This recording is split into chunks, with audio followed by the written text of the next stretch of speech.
State wing के leader हैं आपका, और चाहे बाबूलाल मरांडी जी का, रघुवर दास जी का, ये लोग कुछ नहीं कर पा रहे हैं, तो असम और छत्तीसगढ़ से नेताओं को लाया जा रहा है और वो एक माहौल बनाने की कोशिश। पिछली जो केंद्र की सरकार है उन्होंने भी कई वायदे किए थे जिसमें नौकरी भी थी, बैंकिंग सेक्टर, रेलवे और सेना बहाली को लेकर उन्होंने जिक्र किया कि इनमें जो है नौकरियों जिस तरीके से पहले मिलती थी वो अब नहीं मिलती।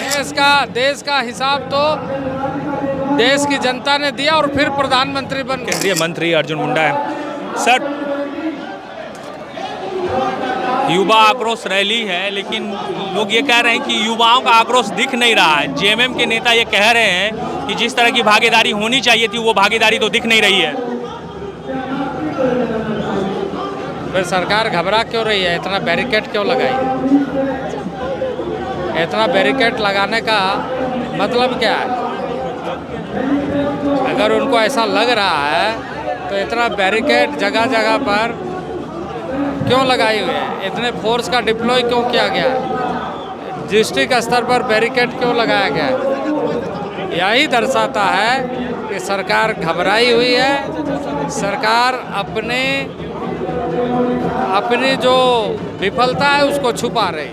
सीएम कल डाल्टनगंज में थे सर, उन्होंने मंच से ये कहा कि खासतौर से सेंट्रल गवर्नमेंट को लेकर और युवा आक्रोश रैली को लेकर उन्होंने कहा कि पिछली जो केंद्र की सरकार है उन्होंने भी कई वायदे किए थे जिसमें नौकरी भी थी, बैंकिंग सेक्टर, रेलवे और सेना बहाली को लेकर उन्होंने जिक्र किया कि इनमें जो है नौकरियों जिस तरीके से पहले मिलती थी वो अब नहीं मिलती। झारखंड की जनता उन्हें चुना है, बोलते हैं ना हम मुख्यमंत्री इस तरह से, तो उनको जवाब देना चाहिए ना झारखंड में वो क्या कर रहे हैं।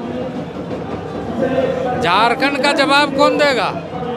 पहले झारखंड का हिसाब दीजिए ना। वो बोले देश का हिसाब तो देश की जनता ने दिया और फिर प्रधानमंत्री बन गए। वो बोल रहे कि हमने तो नियुक्ति देश के प्रधानमंत्री नरेंद्र भाई मोदी फिर बन गए तीसरी बार। उन्होंने बीजेपी पे गंभीर आरोप भी लगाया। और स्टेट, आप उनको पूछिए कि झारखंड राज्य के बारे में आप क्या बोल रहे हैं? झारखंड में कितने युवाओं को रोजगार दिया? जेपीएससी का रिजल्ट क्यों रोक कर रखे हो?